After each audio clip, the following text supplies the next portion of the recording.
Amerika Serikat dan Iran kembali terlibat saling serang usai Presiden Amerika Serikat Donald Trump menyatakan berakhirnya gencatan senjata.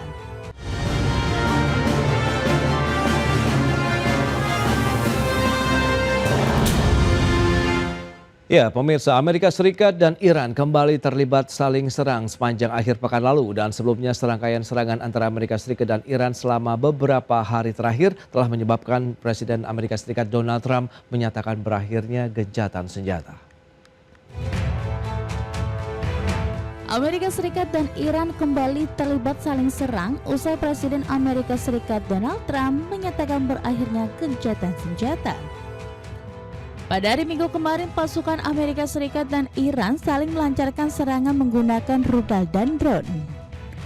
Dalam serangan ini, Iran menargetkan fasilitas militer milik Amerika Serikat di negara-negara Timur Tengah dan menutup jalur pelayaran di Selat Hormuz. Sebelumnya, serangkaian serangan antara Amerika Serikat dan Iran selama beberapa hari terakhir menyebabkan Donald Trump menyatakan berakhirnya gencatan senjata secara lisan. Meski begitu, Trump tetap membuka pintu untuk negosiasi lanjutan. Komando Pusat Amerika Serikat mengatakan militer Amerika Serikat telah menghantam 140 target militer Iran pada hari Sabtu. Di sisi lain, Garda Revolusi Iran mengatakan telah menghancurkan pusat komando dan kendali serta hanggar drone di Yordania yang merupakan sekutu Amerika Serikat. Iran juga menyerang platform pendukung dan pengisian bahan bakar kapal induk Amerika Serikat di Oman dan menghancurkan pusat perawatan jet dan fasilitas komando di Qatar. Berbagai sumber, IDX Channel. Ya, pemirsa, untuk membahas tema kita kali ini, efek domino perang lanjutan Amerika Serikat Iran terhadap ekspor nasional, kita sudah tersambung melalui Zoom bersama dengan Bapak Handito Juwono, Kepala Sekolah Ekspor Nasional, dan juga Bapak Teguh Rijasya, pengamat hubungan internasional dari Presiden University. Langsung saja kita sapa nih. Halo, Pak Handito, apa kabar? Kabar baik, Mas Pras, kecuali Hormuznya nih jelek lagi nih. Terima kasih atas waktu yang disempatkan. Pak Teguh Rijasya, apa kabar Pak?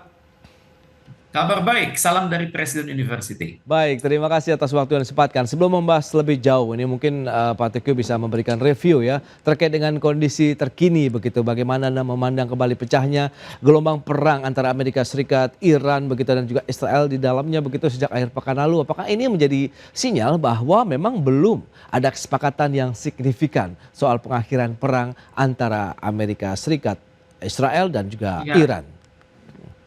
Tepat sekali, ini perang telah berlangsung sejak tanggal 28 Februari silam saat Israel dan Amerika Serikat itu membumi hanguskan Iran secara melanggar hukum internasional. Jadi terhitung hari ini, yakni 14 Juli, maka perang ini telah berlangsung 4,5 bulan, jauh di atas target Amerika Serikat dan Israel yang awalnya sangat optimis mampu menghancurkan Iran dalam waktu kurang dari 1 minggu. Jadi dalam pandangan saya, perang sulit sekali berakhir karena bagi Iran, ancaman Amerika Serikat dan Israel itu sangat tegas dan mematikan, yakni mengganti pemerintahan dengan tokoh pilihan mereka, kemudian menggantikan Republik Islam Iran dengan sebuah pemerintahan yang pro-Barat dan menjadikan rakyat Iran keluar dari agama Islam mereka. Karena itu, bagi pemerintah dan masyarakat Iran, perang melawan Amerika Serikat dan Israel ini adalah perang suci yang harus dimenangkan. Sebaliknya bagi Amerika Serikat dan Israel, Iran itu harus ditumbangkan karena hanya Iranlah satu-satunya kekuatan di Timur Tengah yang progresif dan revolusioner dan mampu menghalangi terbentuknya sebuah mimpi Amerika Serikat dan Israel, yakni membangun sebuah kawasan Israel Raya yang terus meluas dan menguasai semua negara di Timur Tengah.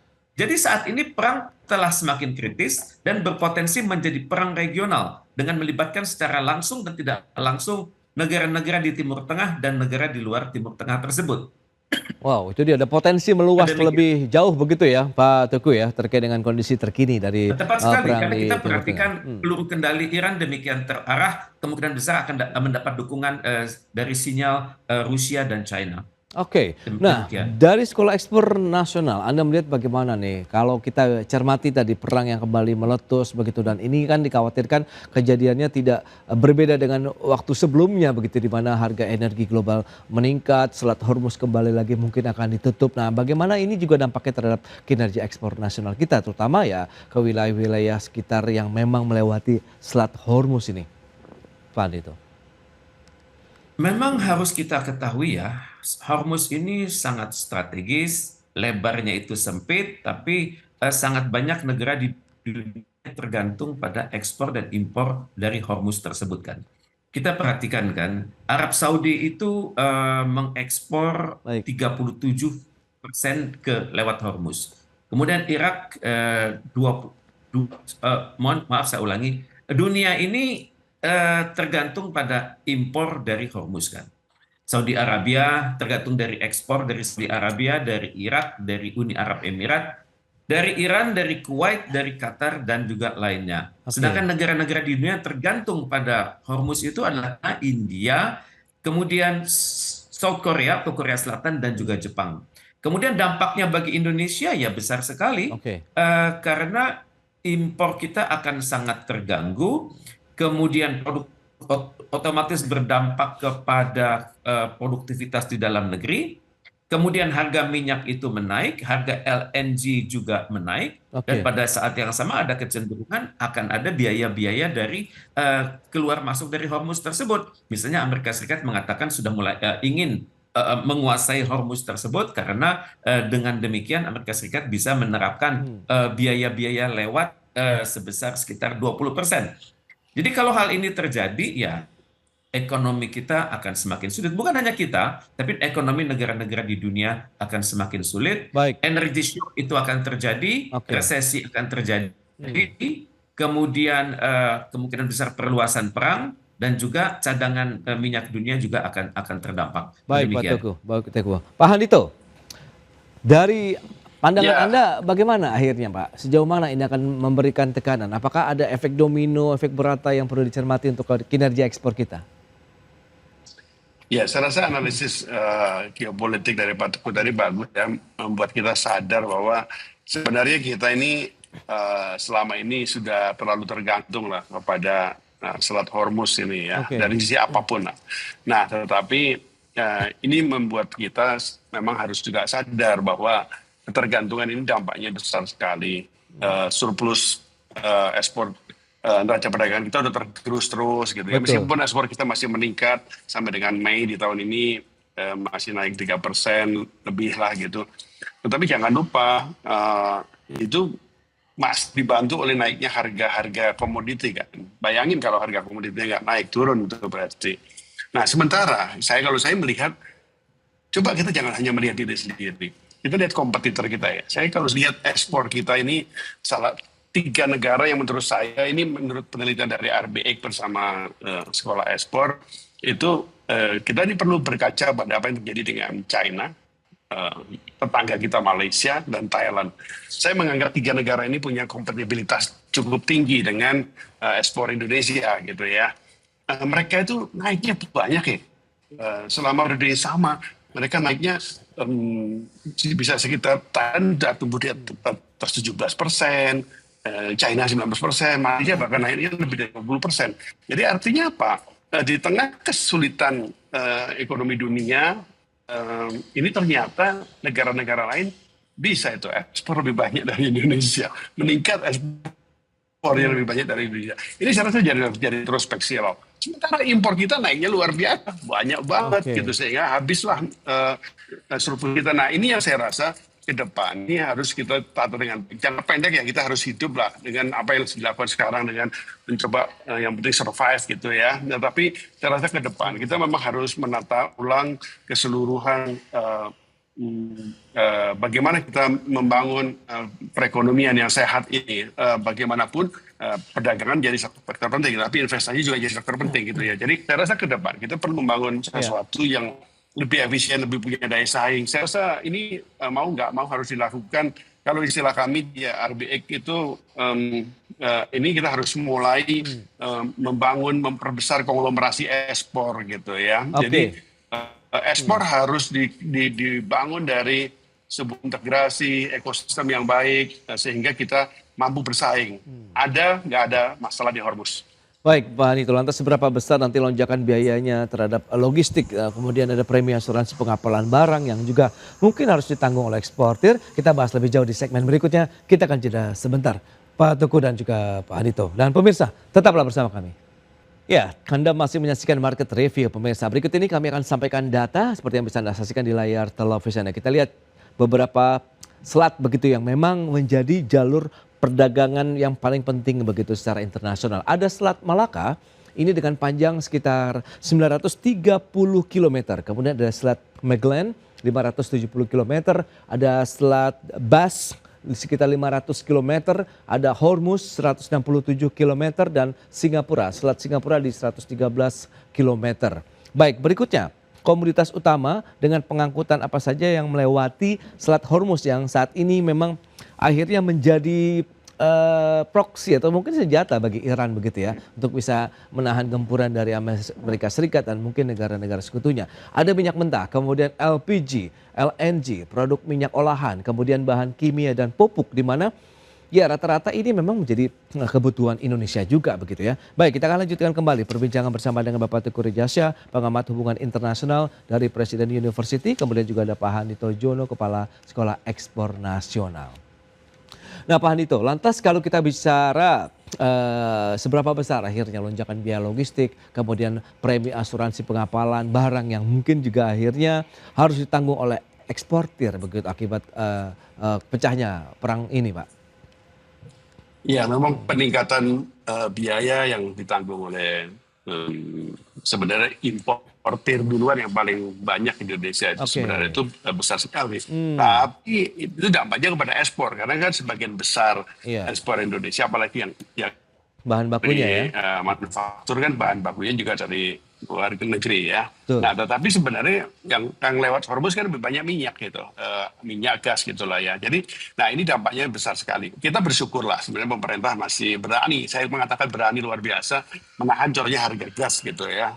Saya apresiasi lah bagaimana pemerintah berjuang sebisa mungkin untuk supaya tidak menjadi beban yang besar buat industri di dalam negeri. Nah, tetapi ini kan ada batasnya juga ini. Ini ada batasnya. Maksud saya ini kenaikan biaya sudah nggak terhindarkan lagi. Kita nih kalau di dunia usaha sudah ngitungnya yang penting masih bisa hidup aja ini. Sudah kita nggak ngomong profit gitu ya. Kecuali yang dari eksplorasi tambang dan sebagainya ya masih bisa hidup.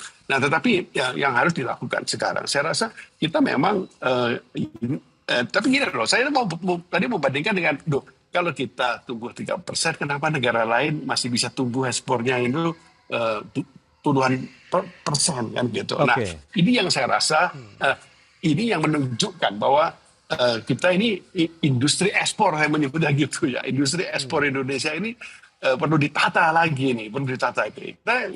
Kita bersyukur aja daripada kita mengeluh terus kan, mendingan bersyukur bahwa oke, ini membuat kita harus memperkuat daya saing. Bagaimanapun juga kita ini ekosistem ekspor kita ini kita nggak bicara kementerian, ini pada lintas kementerian soalnya. Ini memang harus dibangun lebih kuat lagi. Kita harus berani membuat supaya produk-produk unggulan tertentu, ekspor tertentu gitu ya, yang memang punya basis di Indonesia yang kita bisa perkuat dengan tambahan bahan baku, mesin di luar negeri, itu kita kembangkan. Tetapi kalau kita melihat situasi seperti ini, saya rasa perubahannya harus drastis. Baik, kita ke Pak Teguh. Pak Teguh, lantas bagaimana kalau memang tadi itu akhirnya menjadi tantangan tersendiri juga dengan ditutupnya kembali Selat Hormuz begitu untuk eksportir kita, kemudian importir juga dengan kenaikan biaya logistik dan lain-lain. Nah, Iran dengan kembali menutup Selat Hormuz sebagai syarat agar Amerika Serikat memenuhi keinginan Iran ini memang bagaimana Anda melihat? Ini akhirnya menjadi senjata juga kah bagi Iran? Apakah ini benar-benar sah dilakukan begitu dengan kondisi perang atau bagaimana Anda melihatnya? Sebenarnya kalau kita merujuk kepada hukum internasional ya, namanya itu UN Clause, United Nations Convention on the Law of the Sea. Maka kapal-kapal itu boleh lewat secara aman sepanjang mereka lapor kepada negara di sekitar itu, terutama sekali dalam hal ini adalah Oman dan dan Iran. Oke. Tapi sekarang tidak ada jaminan bahwa kapal-kapal itu akan lewat dengan tujuan dagang. Mungkin mereka datang dengan tujuan menghancurkan Iran, mungkin dengan tujuan menguasai Oman, dan juga tidak ada jaminan bahwa kapal-kapal itu bermuatan energi, kemungkinan bermuatan peralatan perang, bermuatan sinyal komunikasi, dan ini yang mengkhawatirkan Iran, karena bagi Iran Hormuz itu adalah lambang kedaulatan dia. Karena itu Iran tidak mau Hormuz itu dikendalikan oleh siapapun. Memang harus kita ketahui dari Hormuz itu mengalir sekitar 20 juta barrel minyak mentah atau seperlima dari konsumsi harian dunia. Dan dari Hormuz itu ada titik tersempit lebarnya hanya 33 kilometer. Jadi karena itulah kontrol atas wilayah ini menjadi titik yang sangat penting bagi Iran. Karena kalau terjadi penundaan kapal, kemudian terjadi pelanggaran terhadap aturan-aturan hukum internasional, terjadi pengeluaran limbah secara tidak semestinya, ini kan Iran akan merasa diri bertanggung jawab. Maka untuk itu Iran berpikir Hormuz ini harus tetap dia kuasai, karena mitra-mitranya itu juga sangat tergantung pada Hormuz. Misalnya China itu punya ketergantungan tinggi, 37% sampai 45% energi keluar dari Hormuz itu dibeli oleh China. Bahkan juga India 15% dari energi yang keluar dari Hormuz larinya ke India. Jadi ini adalah hal-hal yang membuat Iran itu sangat yakin sekali, karena kalau kita melihat pada sejarah Iran ya, di masa lalu itu ada perang antara perang Persia melawan kolonial Eropa. Misalnya tahun 1622 itu terjadi perang yang melibatkan Syah Abbas dari Iran melawan kerajaan Inggris, dan pada saat itu Hormuz itu sempat dikuasai Inggris dan juga sempat dikuasai oleh Portugis. Jadi karena itulah Iran berpikir sekarang, kalau saya bisa menguasai Hormuz itu, maka ini melambang keberhasilan saya melawan potensi penjajahan di kelak kemudian hari. Nah, jadi untuk itu Iran akan sangat berhati-hati dan tidak mau kompromi atas Hormuz tersebut. Jadi demikian. Maka kalau kita urut kepada kerajaan-kerajaan sebelumnya, maka kerajaan-kerajaan yang dipimpin oleh namanya itu Ancient Kingdom of Hormuz dari abad ke-11 itu juga sudah lekat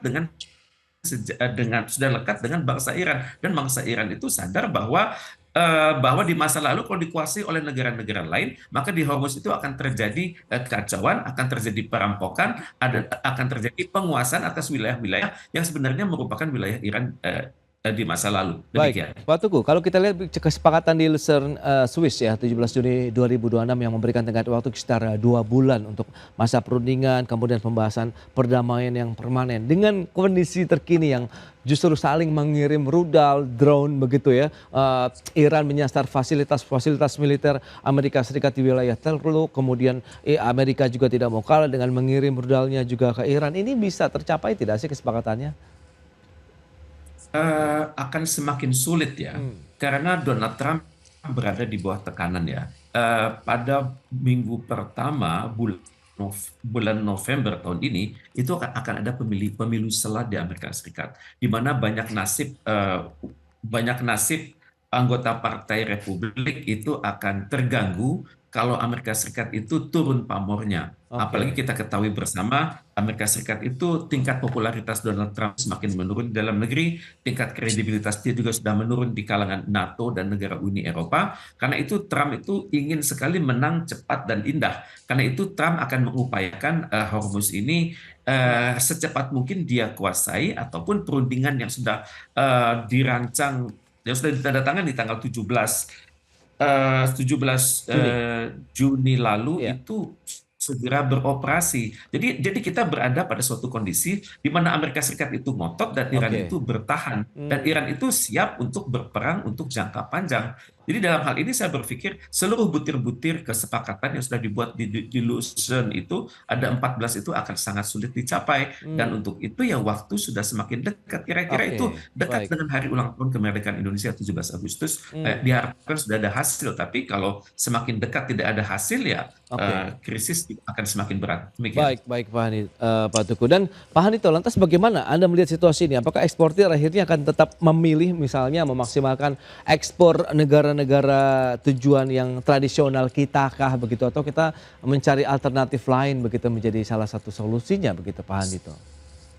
Ya, saya rasa mencari alternatif lain menjadi kebiasaan yang sudah harus dibiasakan lebih kuat ya. Saya rasa kita ini memang selama ini memang sudah diingatkan dan sudah diprogramkan sebenarnya mau cari pasar yang lain. Tapi kan namanya menikmati yang enak itu kadang-kadang lupa kesulitan. Nah, tapi sampai sekarang ini mau nggak mau ini menjadi sesuatu yang harus diprioritaskan. Yang harus diprioritaskan untuk kita mencari pasar yang baru. Artinya begini, kalau kita melihat sekarang ini ketergantungan kita kepada, kalau Hormuz ini kan lebih banyak ke biaya sebenarnya, karena ekspor kita ke daerah Afrika, Timur Tengah, ke Eropa sana, itu kan relatif lah nggak terlalu besar meskipun itu potensinya banyak ya, tapi bahan bakunya ini yang bahan setengah yang menjadi penggerak dari produksi kita ini yang terganggu sebenarnya. Nah, tapi yang jangan lupa ini kan seluruh dunia jadi harganya jadi mahal. Nah, ini yang saya rasa harus diantisipasi. Menurut saya sekarang tidak cukup hanya dengan cari pasar yang baru, tapi menurut saya memang membangun ekosistem baru ekspor Indonesia yang suplai bahan bakunya kita tata dengan baik, kemudian prosesnya kita kelola dengan lebih efisien, kemudian kita harus sudah mulai. Saya melihat ini kesempatan baik juga menata kolaborasi antara negara dengan pelaku usaha ya. Menurut saya beberapa waktu terakhir ini dengan berbagai kebijakan yang ada itu membuat seperti pelaku usaha ini dengan dunia usaha kurang jadi agak ada gap gitu. Saya rasa sudah waktunya lah. Kita ini kan sebenarnya mestinya ada Dewan penunjang ekspor yang ada di undang-undang perdagangan yang harus dibentuk gitu, yang di sana kemudian kita perlu masukkan juga unsur-unsur bersama dari pelaku usaha, dari pemerintah. Saya rasa ini kita nggak bisa lagi melihat sepotong-sepotong ini yang nggak cukup hanya dengan mencari pasar baru. Nah, tapi yang kedua juga yang saya rasa harus dilakukan dan urgent sekarang, kita harus membuat program untuk efisiensi biaya ekspor. Ini nggak bisa dihindarkan. Kalau kita begini terus, kita akan makin hilang dari kemampuan kita bersaing di pasar ekspor internasional. Nah, ini yang saya rasa juga dua hal ini yang mendesak harus kita lakukan sekarang. Baik, itu dia beberapa poin yang sudah disampaikan ya terkait dengan bagaimana membangun ekosistem baru terkait dengan eksportasi nasional begitu yang lebih efektif, efisien, kemudian bagaimana efisiensi biaya ekspor nasional ini juga akan nantinya meningkatkan daya saing dari produk-produk ekspor Indonesia di pasar internasional. Mengingat tadi sudah disampaikan oleh Pak Teguh bahwa potensi konflik ini masih akan panjang ya, mengingat Iran masih memiliki kemampuan untuk melakukan perang dengan jangka yang cukup panjang begitu ya. Itu dia beberapa informasi yang tadi sudah disampaikan oleh Pak Handito, kemudian juga Pak Teguh Rejasa. Terima kasih Pak atas informasi, update dan juga insight yang sudah diberikan kepada pemirsa IDX Channel pada hari ini. Selamat melanjutkan aktivitas Anda kembali. Salam sehat. Sampai berjumpa kembali Pak Handito dan juga Pak Teguh Rejasa. Terima kasih. Ya, terima kasih. Baik pemirsa, 1 jam sudah saya menemani Anda dalam Market Review dan ikuti terus beragam informasi pilihan hanya di IDX Channel, TV bisnis nomor 1 di Indonesia. Saya Prasetyo Wibowo beserta seluruh kerabat kerja yang bertugas pamit undur diri. Terima kasih, sampai jumpa.